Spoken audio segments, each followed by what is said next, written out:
Saudara, kita memasuki minggu ketiga. Seharusnya hari ini firman Tuhan disampaikan Ibu Erna, tapi karena beliau kurang enak badan, saudara, jadi saya yang menggantikan. Hari ini tema firman Tuhan, tema umum, mengelola panggilan dan kepercayaan Tuhan. Dan tema khususnya, saudara, mengukir jejak Tuhan di setiap profesi. Mengelola panggilan dan kepercayaan Tuhan. Suaranya bergema ya. Mengelola panggilan dan kepercayaan Tuhan. Saudara, kita sering terjebak untuk memisahkan antara yang sakral dan yang sekuler. Seringkali kita bisa bilang kalau gereja itu sakral, kudus, kemudian pekerjaan kita, dunia luar dikatakan tidak kudus. Pendeta itu pekerjaan kudus dan pengusaha atau guru tidak kudus. Saudara, kita seringkali memisahkan atau ada satu dikotomi hal seperti itu. Padahal sebenarnya bukan soal tempat dan bukan soal pekerjaan atau profesi yang menentukan kudusnya dan tidaknya, saudara. Tetapi apakah di tempat di mana kita berada dan di dalam profesi kita Allah ada di sana.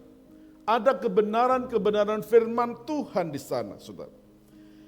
Ada kehadiran Allah oleh karena kita memuliakan Tuhan. Kalau saudara sungguh-sungguh ke gereja, melayani, tapi hidup saudara dalam keseharian tidak benar, juga tidak bisa dibenarkan, saudara.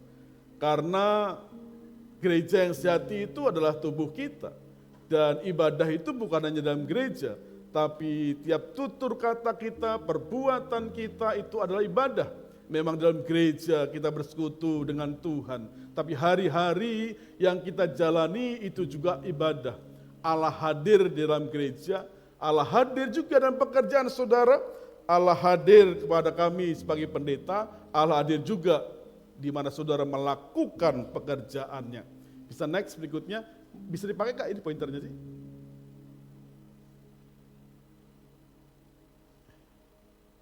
Bisa ya? Sehingga bukan apa pekerjaan Anda, tentu ini pekerjaan yang baik saudara ya, tetapi bagaimana Anda mengelola pekerjaan itu. Sehingga rencana Allah nyata dalam hidup, memuliakan Allah dan berdampak bagi orang lain. Jadi bukan apa pekerjaan saudara, bukan apa profesi saudara, dan bukan di mana saudara berada, tetapi apakah di sana ada kehendak Allah, saudara? Di sana ada tempat atau yang saudara lakukan memuliakan Allah sehingga berdampak bagi orang lain. Saudara, kita ini bukan hanya menempati satu tempat, kita ini bukan hanya sebagai bagian dari satu penduduk, tapi saudara, kehidupan kita merupakan proyeksi. Kehidupan anak-anak Tuhan itu merupakan perwujudan dari kehendak Allah bagi dunia. Kehidupan kita adalah proyeksi, profesi saudara adalah perwujudan Allah bagi dunia. Sehingga ketika orang melihat saudara, bisa? Sehingga apa yang saudara kerjakan, itu mencerminkan apakah di dalamnya Allah nyata. Ada 3 kebenaran yang ingin saya sampaikan pada saudara pada pagi hari ini. Yang pertama adalah disulam untuk suatu tujuan. Yang kedua, menjaga api di tungku. Ketiga, buah berbicara. Lebih jelasnya saudara, bagian pertama disulam untuk satu tujuan, bahwa saya dan saudara ini sangat berharga. Dan kita diciptakan untuk satu tujuan yang mulia. Pertanyaan filosofis seringkali diajukan kepada setiap orang. Siapakah sebenarnya saudara ini? Siapakah sebenarnya saudara? Siapa Anda? Dan untuk apa saudara ada dalam dunia ini? Ini adalah pertanyaan yang sangat penting, saudara. Kesadaran akan identitas kita. siapa saya, siapa saudara, dan untuk apa saudara dan saya berada dalam dunia ini, itu adalah satu pertanyaan yang sangat fundamental.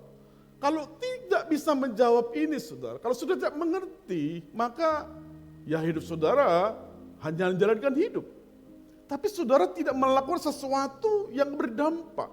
Bahwa kita ini saudara hidup ada dalam dunia bukan hanya sekedar ada, tapi Tuhan juga punya rencana.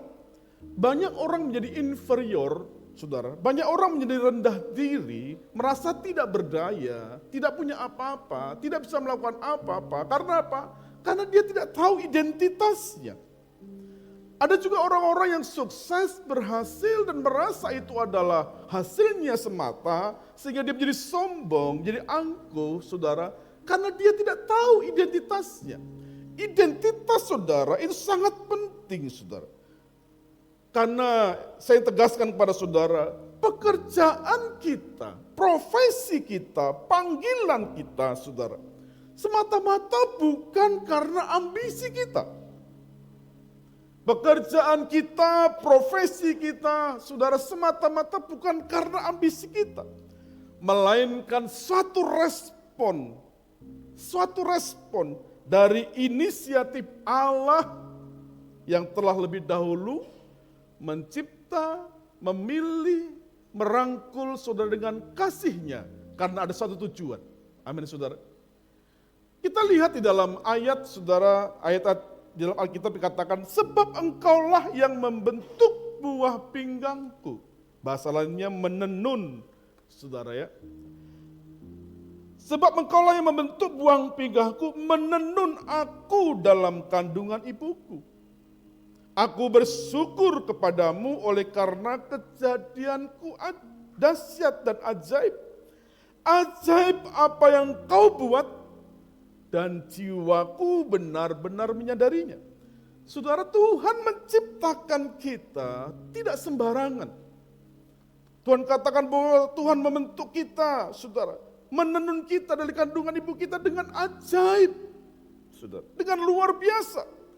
Kita ini bukan produk massal. Sudah tahu produk massal? Produk massal itu kalau bikin percetakan sama semua.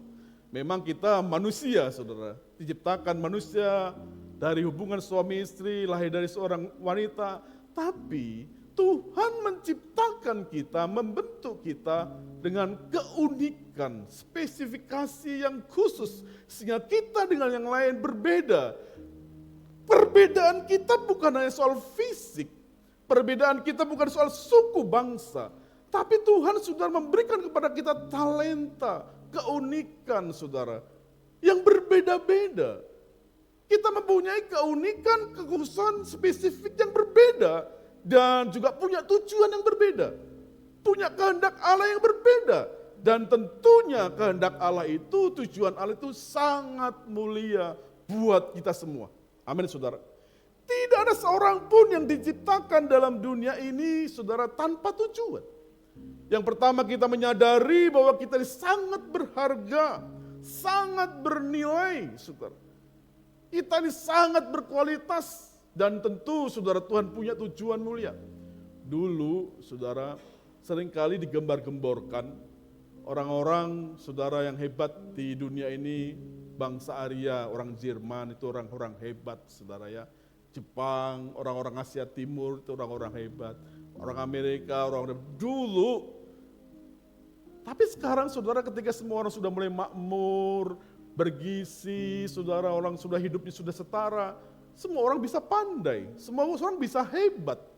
Semua orang bisa mencapai sesuatu yang tidak mungkin. Dulu kan tidak merata. Orang-orang barat budayanya lebih tinggi, mereka lebih dulu maju saudara.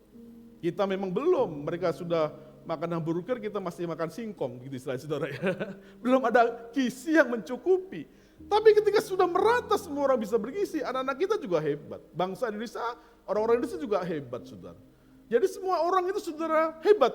Amin saudara. Tidak ada orang yang tidak hebat. Hanya kita sendiri yang merasa tidak hebat. Tuhan katakan bahwa engkau diciptakan menurut gambar dan rupa Allah. Imago Dei. Bahwa di dalam diri kita ada sifat-sifat Allah. Allah itu baik, dalam diri kita ada kebaikan. Kita punya sifat kebaikan. Di dalam diri Allah ada sukacita, ada damai sejahtera, ada kesucian dalam diri kita. Juga demikian. Di dalam Allah ada kekekalan, kita pun juga, saudara, manusia kekal. Kita mati, tubuh kita masuk dalam kuburan, fisik, saudara, menjadi tanah, tapi roh kita di dalam kekekalan. Yang berikutnya dalam Efesus pasal 2 ayat 10 dikatakan, karena kita ini buatan Allah, diciptakan dalam Kristus Yesus untuk melakukan pekerjaan baik yang dipersiapkan Allah sebelumnya. Ia mau supaya kita hidup di dalamnya. Dua kata penting dari ayat-ayat ini. Mazmur berbicara bahwa kita diciptakan dengan ajaib, ditenun dengan ajaib, dengan indah. Kemudian Efesus berbicara, saudara, tujuannya apa? Melakukan pekerjaan baik. Saudara, karena kita ini buatan Allah, diciptakan dalam Kristus Yesus untuk melakukan pekerjaan baik yang disiapkan Allah sebelumnya. Ia mau supaya kita hidup di dalamnya. Saudara, kita orang percaya harus meyakini tiga hal penting. Bahwa kita ini adalah imago Dei. Saudara, imago Dei ini kita ada citra gambar Allah. Kita ini sangat bernilai, saudara. Kita ini sangat berharga. Saudara, kita semua punya nilai, kita berharga, kita ini indah. Itu yang pertama. Yang kedua, saudara, Tuhan punya tujuan menciptakan kita, saudara. Bahwa tujuannya adalah melakukan pekerjaan-pekerjaan baik. Dan tentunya yang terakhir memuliakan Allah. Alkitab dengan jelas berkata bahwa Tuhan menjadikan kita ajaib, mulia. Dan bukan itu saja, saudara. Dijadikan untuk melakukan pekerjaan-pekerjaan baik. Terlepas apa profesi, terlepas apa panggilan saudara. Saudara, kita melihat tokoh-tokoh, saudara, contoh-contoh di Alkitab dan tokoh-tokoh dunia, mereka bukan hamba Tuhan, mereka bukan nabi, mereka bukan imam, tapi mereka melakukan pekerjaan-pekerjaan baik. Ada tiga tokoh penting, empatlah saudara. Yang pertama itu bernama Bezalel dan Aholiab. Ada yang tahu nama ini? Saya tahu Bezalel dan Aholiab. Ada yang tahu? Ada di Alkitab nggak itu Pak ya? Saudara, dua nama ini ada di Alkitab. Ketika bangsa Israel keluar dari Mesir, saudara, dipimpin oleh Musa, Alkitab katakan bahwa Bezalel dan Aholiab ini, saudara, di dalamnya ada roh Allah dan diberi keahlian khusus. Saudara, mereka ini ada roh Allah dan diberi keahlian khusus. Mereka bukan nabi, mereka bukan imam, saudara. Pekerjaan mereka bukan mengajarkan Taurat. Pekerjaan mereka adalah membuat perkakas bagi bait Allah. Membuat perkakas bagi rumah Allah. Kalau sudah lihat dalam Keluaran pasal 31. Saudara, mereka ini saudara diberi roh Allah dan diberi karunia. Dan apa yang terjadi saudara? Meskipun mereka bukan imam, meskipun mereka bukan nabi, tapi pekerjaannya sangat berdampak. Karena melakukan pekerjaan untuk membuat perkakas bait Allah, termasuk mimbar, termasuk yang lain-lain. Dan itu dipakai sudah terus di rumah ibadah. Bukan hanya pada zaman Daud, tapi juga zaman Salomo dan zaman-zaman nabi-nabi atau imam-imam seterusnya. Sangat berdampak. Orang biasa tapi dipakai Tuhan, berdampak. Nah, kalau kita lihat berikutnya adalah Esther. Saudara, hari ini kita semua, mata kita atau telinga kita, informasi banyak tertuju kepada Iran. Amerika, Israel bertempur melawan Iran. Iran, saudara, itu zaman dulu bernama Persia. Zaman dulu itu namanya Persia, zaman masih perjanjian lama. Satu ketika Raja Persia bernama Ahasiweros, namanya susah banget, Ahasiweros. Pada zaman itu saudara, mereka menaklukkan bangsa Yahudi, bangsa Israel. Dan mereka bangsa Persia ini, saudara, membawa beberapa orang menjadi tawanan. Dibawa ke Persia. Sebenarnya Israel dengan Iran itu bukan hanya musuh zaman sekarang, sudah musuh zaman bebuyutan, saudara ya. Mereka menjadi tawanan. Satu ketika ada seorang bernama Haman, orang kepercayaan dari raja ini, saudara, mau memusnahkan bangsa Israel, mau memusnahkan bangsa Yahudi. Esther yang saat itu orang biasa lalu dipersunting menjadi ratu di Persia. Dia bukan nabi. Dia bukan nabi, bukan imam. Pekerjaannya bukan rohani, istri atau permaisuri. Tapi hatinya mendidih, saudara. Dia tidak bisa melihat bangsanya diperlakukan tidak adil. Dia tidak bisa melihat bangsanya mau dimusnahkan. Panggilan itu membuat dia maju, berjuang, saudara. Akhirnya Haman justru yang dihukum. Dan Esther serta bangsa Israel, saudara, mereka selamat. Dalam dunia sekuler, saudara, ada seorang bernama Florence Nightingale. Florence Nightingale itu, saudara, adalah seorang berkebangsaan Inggris pada tahun 1820-an lah. Dia lahir dari keluarga orang kaya. Dengan kata lain bisa bangsawan. Dia dari lingkungan orang kaya. Tetapi panggilan hidupnya berbeda, saudara. Dia tidak melanjutkan tradisi pekerjaan orang tuanya. Saudara, dia mengambil bagian profesi menjadi seorang perawat. Pekerjaan perawat pada tahun-tahun itu dipandang dengan sebelah mata, tidak diperhitungkan. Orang kaya, saudara, mau menjadi perawat, pekerjaan biasa zaman dulu. Elisa ya, bukan sekarang ya.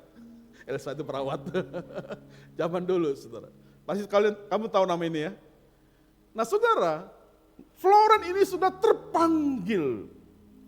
Dia memandang keperawatan bukan sekedar profesi, melainkan panggilan kudus, panggilan mulia untuk memulihkan, mengangkat harkat martabat manusia. Dia sering membantu saudara orang-orang jadi korban peperangan, tentara-tentara dan sebagainya. Bukan hanya saudara mau menjadi perawat, saudara. Bukan hanya meninggalkan segala bentuk kemewahannya, dia menjadi perawat yang bergelut dengan darah, yang bergelut dalam hal-hal yang susah, saudara. Setelah dia menjalankan tugasnya itu, dia menjadi tokoh yang sangat luar biasa untuk mereformasi, saudara. Membuat berbagai bentuk terobosan-terobosan sains dan ilmu pengetahuan. Sehingga dikenal sebagai orang yang betul-betul meletakkan dasar bagi keperawatan. Dialah tokoh dalam keperawatan dunia. Seorang yang melihat pekerjaan bukan sekedar pekerjaan, tapi satu panggilan, saudara, untuk mengangkat harkat martabat manusia. Saudara, mungkin saudara bukan seorang perawat atau orang hebat. Banyak tokoh-tokoh dunia lainnya yang melakukan pekerjaan besar. Tapi saudara adalah ibu rumah tangga. Saudara bapak rumah tangga. Saudara itu juga panggilan hidup.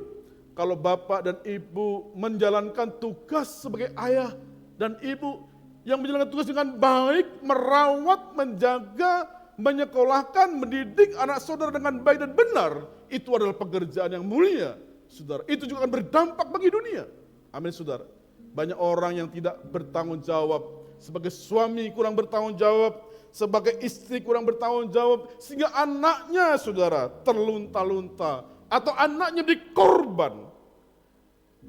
Saudara, mungkin bukan profesi yang mentereng, tapi apa saudara lakukan, saudara? Apa yang saudara kerjakan? Kalau pekerjaan itu merupakan saudara anggap sebagai satu panggilan, bukan hanya sekedar melakukan pekerjaan, bahwa itu adalah satu panggilan untuk kita lakukan dengan mulia, dengan tulus, dengan kesungguhan, akan menghasilkan, akan berdampak bagi dunia. Amin, saudara. Kita lanjutkan poin kedua. Yang pertama berbicara soal identitas, mengelola kepercayaan atau profesi yang Tuhan berikan pada saudara. Yang pertama soal identitas, yang kedua adalah menjaga api di tungku, mengelola sungguh-sungguh dan benar. saudara mengetahui identitas kita, siapa saudara, dan untuk apa dalam dunia itu sangat penting. Itu pondasi dasar, itu harus kita mengerti supaya kita melangkah dengan yakin. Kita melangkah dalam hidup ini supaya sungguh-sungguh tidak khawatir, tidak takut, tidak bimbang. Tapi mengetahui identitas kita saja, memahami identitas saja kita belum cukup.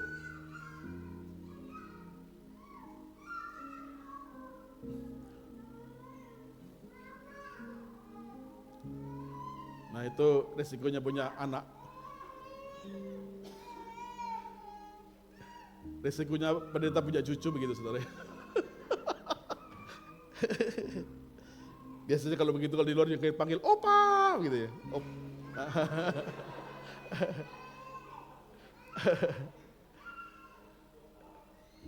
Biasanya opanya jadi juru selamat. Hari no. Saudara, seperti api tungku, seperti api di kompor, perlu bahan bakar, perlu perawatan, perlu pengelolaan dengan benar. Kita baik mengetahui identitas kita, saudara. Kita perlu mengetahui siapa kita, tetapi perlu kita bertindak lebih lanjut. Minggu lalu, saudara Pastor Peter berbicara tentang talenta. Ya, belum. Pastor Peter berbicara tentang talenta, saudara. Yang penting, saudara, bukan jumlah awal yang menentukan. Bukan berapa talenta yang diberikan kepada saudara. 1, 2, atau 5. Bukan berapa banyak talenta, gift.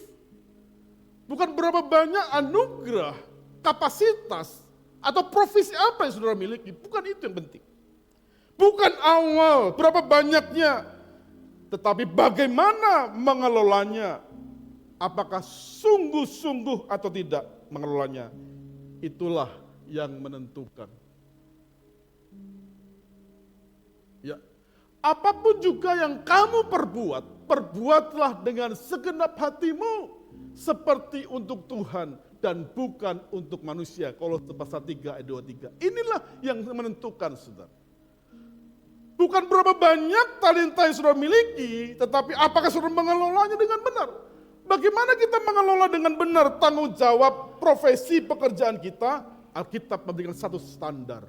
Lakukanlah itu, saudara. Perbuatlah segenap hatimu seperti untuk Tuhan, bukan untuk manusia. Inilah standar tinggi orang-orang percaya. Inilah yang perlu kita mengerti dengan baik dan benar. Kekristenan bukan hanya berbicara haleluya, puji Tuhan.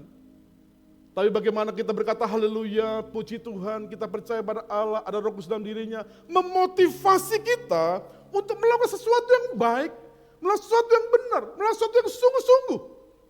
Saya sering kali tegaskan, untuk menjadi sukses, untuk menjadi berhasil dalam hal finansial atau apa juga, nggak usah jadi orang Kristen juga bisa. Orang China, saudara orang Cina, orang-orang Jepang, itu orang hebat. Kalau semata-mata hanya soal itu, saudara. Tapi kekristenan tidak berhenti di situ. Bukan soal kapasitas, saudara. Tuhan ingin saudara bahwa kita melakukannya berbeda dengan dunia. Kita melakukannya untuk Tuhan. Dan itu sudah standar tertinggi, saudara. Kita bisa melihat contoh-contoh di Alkitab. Saudara, kita melihat contoh dari tokoh Alkitab bernama Yusuf. Seringkali saya singgung, saudara, memang berkenaan dengan khotbahnya. Dia dijual oleh saudara-saudaranya menjadi budak. Lalu difitnah, lalu dipenjara, sampai akhirnya menjadi penguasa nomor 1, nomor 2, saudara, di Mesir. Dia adalah orang kesetiaan yang teruji di tempat paling gelap. Standar hidupnya adalah Tuhan. Saudara, takut akan Tuhan. Alkitab katakan baik budi pengertinya. Dari budak, difitnah, dipenjara, sampai akhirnya dia dipercaya. Enggak ada orang lain yang tahu. saudara, dia hanya memiliki standar kepada Allah. Dia tidak sakit hati kepada saudara-saudaranya. Dia juga tidak sakit hati ke tante Potifar atau teman-teman yang lain. Yang dia pandang adalah Allah. Dan Allah yang mengangkat hidupnya. Amin saudara. Kekristenan itu bukan berjalan di atas awan-awan. Kita seringkali menggunakan bahasa rohani, tapi dalam realitanya kita nggak sungguh-sungguh. Saudara menjadi pelajar, nggak sungguh-sungguh belajar. Saudara nggak sungguh-sungguh memikirkan pelajaran saudara. Saudara hanya memikirkan bagaimana uang saku dari orang tua dan bagaimana berjalan dengan pacar saudara. Hati-hati sekali saudara ya. Belajarlah sungguh-sungguh. Kita percaya saudara, Tuhan memanggil kita bukan jadi ekor, menjadi kepala. Itu dimulai dari kesungguhan. Mengelola apa yang jadi talenta karunia Tuhan dengan sungguh-sungguh. Johann Sebastian Bach, saudara, dia adalah seorang komposer. Dia adalah seorang penulis lagu yang sangat terkenal. Dia tidak membedakan antara menulis lagu untuk gereja atau untuk sekuler, untuk konser. Di setiap karangan dia, saudara, di belakangnya dikasih kode Solo Deo Glory. Kemuliaan hanya bagi Allah. Standar hidupnya adalah Allah. Apa yang dia kerjakan menjadi satu tanggung jawabnya. Apakah itu menciptakan untuk lagu-lagu dunia atau itu gereja. Semuanya buat dia dikerjakan sungguh-sungguh. Dia selalu berkata dalam tulisannya, semuanya itu hanya untuk Allah. Berapa banyak yang Tuhan percayakan pada saudara? Kecil, besar, 1, 2, atau 5? Bukan berapa banyaknya yang Tuhan berikan, tapi apakah kita mengelolanya dengan baik, dengan sungguh-sungguh. Ada satu kalimat yang sangat baik, saudara. Nah ini.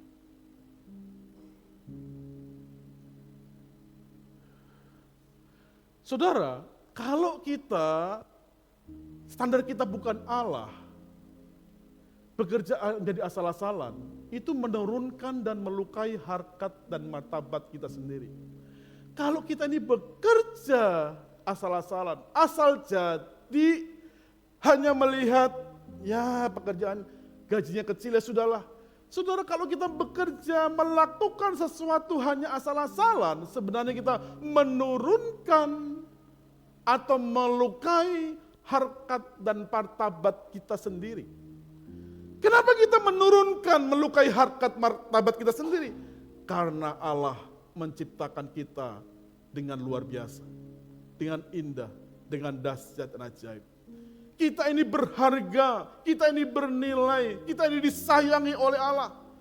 Tapi penghargaan dari Allah itu saudara, kita lukai, kita turunkan sendiri ketika kita melakukan sesuatu dengan asal-asalan. Tetapi kalau kita bekerja dengan sungguh-sungguh, sebenarnya kita membangun kedewasaan dan kematangan diri meskipun tidak ada orang yang melihat. Seperti Yusuf, mungkin ibu-ibu, bapak-bapak bekerja nggak ada yang lihat, saudara. Tapi kalau kita melakukannya untuk Tuhan, saudara, sebenarnya kita ini merajut satu kesuksesan, merajut satu keberhasilan. Untuk menjadi berhasil, untuk menjadi sukses, tidak instan. Tapi apa yang kita lakukan day by day, hari demi hari, minggu demi minggu, itu yang menentukan. Amin saudara. Kalau sudah menjalani hari-hari saudara dengan kosong, menjalani hari-hari saudara dengan tidak bermutu, tidak berkualitas, ya itu juga. Orang itu kadang-kadang mesti dikasih kesibukan. Mesti mencari kesibukan yang bernilai. Kok tidak? Saya tuh masih ingat, saudara. Dulu hidup di kampung, di desa, saudara ya. Hari-hari saya lihat ibu-ibu duduk di depan, setelah masak tuh ya. Siang-siang duduk di depan rumah sambil gosip, sambil petanan. Itu, saya kutu itu. Ngomong, hari-hari begitu. Pokoknya nunggu malam tidur, bangun pagi, masak, siang ngobrol, gosip sana, gosip sini. Karena ada pekerjaan. Makanya kita perlu cari kesibukan. Kalau nggak cari kesibukan saudara, jadinya apa? Malas. Ketika kita membangun kebiasaan buruk, hasilnya juga buruk. Ketika kita membangun kebiasaan negatif, jangan mendapatkan hasil yang positif, hasilnya juga negatif. Tetapi ketika kita membangun kehidupan yang berkualitas, bernilai, sesuatu yang berharga, ya akhirnya juga buah semangka bukan timbul dari pohon tomat gitu ya. Apa yang kita kerjakan itu menghasilkan. Ada dampaknya. Kita bisa melihat saudara. Kita juga lanjutkan. Poin yang ketiga yang terakhir. Ketika buah berbicara, dampak yang memuliakan. Yang pertama berbicara mengelola pekerjaan atau kepercayaan yang Tuhan berikan untuk berbicara pertama mengenai identitas, standar kita, fundamental kita, hal yang mendasar kehidupan kita. Yang kedua berbicara bagaimana kita mengelola dengan baik setiap kepercayaan yang Tuhan berikan, mengerjakannya dengan sungguh-sungguh. Yang ketiga itu berbicara soal buah, soal dampak, saudara. Memang kita motivasinya bukan hanya semata-mata cari uang, cari kekayaan, cari keberhasilan, itu adalah buahnya. Yesus berkata di dalam Yohanes pasal 15 ayat yang ke-8, dalam hal inilah Bapa-Ku dipermuliakan, yaitu jika kamu berbuah banyak, dan dengan demikian kamu adalah murid-murid-Ku. Jadi saudara, ada buahnya. Saudara melakukan yang negatif, melakukan sesuatu yang buruk, ada buahnya, ada konsekuensinya. Saudara melakukan yang baik, yang berfaedah, yang benar, ada faedahnya. Dan yang Tuhan inginkan adalah berbuah hal yang baik, saudara. Karena itu memuliakan Allah, karena itu menyenangkan Allah. Kesungguhan kita, saudara, kesungguhan kita semata-mata bukan menghasilkan soal materi. Kesungguhan kita adalah mengerjakan apa yang menjadi tanggung jawab kita, apa menjadi kepercayaan Tuhan. Kesungguhan kita bukan semata mencapai satu keberhasilan pada tahap-tahap tertentu atau sesuatu yang kita harapkan secara materi. Itu ada sampingan. Tapi sebenarnya saudara, yang Tuhan inginkan saudara adalah ketika kita mengerjakannya sungguh-sungguh, buah yang Tuhan berikan adalah buah-buah roh. Apakah saudara dalam pekerjaan saudara, dalam hidup saudara menghasilkan buah-buah seperti itu? Kasih.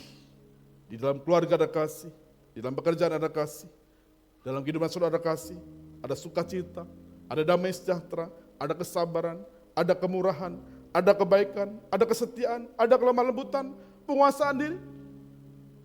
Kalau saudara melakukan dengan baik, sesuai dengan kehendak Tuhan, buah-buah itu hadir. Dan saya pernah khotbahkan, seharusnya ini yang menjadi ukurannya. Ukurannya ini saudara. Apa artinya kalau kita mencapai sesuatu dalam dunia ini yang kita inginkan, tapi nggak ada sukacita, ada damai sejahtera. Tapi kalau kita melakukan sesuatu sesuai dengan kehendak Allah, sesuai dengan keinginan Tuhan, maka di sana adalah kasih, ada sukacita, ada damai sejahtera, ada kesabaran, ada kemurahan, ada kebaikan, ada kesetiaan. Inilah yang Tuhan inginkan. Kekristenan, saudara. Kepercayaan yang Tuhan berikan. Profesi apapun juga, apa menjadi panggilan saudara, akhirnya adalah begitu. Dan itu saudara, dampak ketika kita memuliakan Allah, kita berguna bagi orang lain. Saya sering pernah singgung saudara ya. Di luar, khususnya ya yang saya baca saudara ya buktinya lah. Di penemuan-penemuan besar dunia, seperti Facebook, Google, itu saudara ya, yang lain-lain lah saudara, itu sebenarnya semata-mata bukan cari uang. Tapi melakukan sesuatu yang berdampak bagi orang lain. Facebook itu sudah tercipta ketika penciptanya mengatakan bagaimana saya bisa terkoneksi dengan orang lain. Bagaimana saya bisa membantu teman-teman saya, teman kuliah. Lalu lahirlah Facebook. Dan ternyata saudara, itu buahnya buat dunia dan buat dia. Melakukan sesuatu saudara, tujuan yang mulia. Kalau kita mungkin karena kondisi Indonesia, kondisi ekonomi dan sebagainya, cenderungan kita adalah bagaimana kita melakukan sesuatu yang menghasilkan, begitu ya. Ya tidak bisa disalahkan, memang kondisinya. Tapi sebenarnya pada akhirnya saudara, kita harus melihat sesuatu yang alkitabiah. Melakukan sesuatu yang berdampak. Seperti saudara Florenik tadi yang dari Eropa, saudara. Seperti Sebastian. Melakukan sesuatu. Ketika profesi itu menjadi satu panggilan hidup. Semata-mata bukan hanya cari uang. Tapi mengerjakan sebagai satu kepercayaan bahwa Tuhan memberikan kepada saya profesi ini, pekerjaan ini. Maka kita akan mengerjakannya dengan sungguh-sungguh, mengerjakannya dengan sukacita, mengerjakan dengan baik. Hasilnya memuliakan Allah, saudara, berdampak bagi dunia, tentu juga bagi diri sendiri. Saudara yang melayani di gereja ini, kalau saudara melayani pelayanan hanya sebagai beban, berat. Tapi kalau saudara melayani sebagai satu kehormatan dari Tuhan, kita melakukannya dengan baik. Kalau kita melayani dengan sebagai satu kehormatan, saudara, kita hanya tertuju kepada Allah. Apa yang pun yang menjadi pekerjaan saudara, mari kita lakukan dengan baik, dengan sungguh-sungguh. Karena saya dipanggil jadi hamba Tuhan, saudara dipanggil dalam dunia sekuler, tidak masalah panggilan itu. Kalau panggilan itu memuliakan Allah, berkenan pada Allah, Allah hadir di tempat saudara bekerja, Allah hadir berkenan dalam kehidupan saudara. Mari kita tundukkan kepala.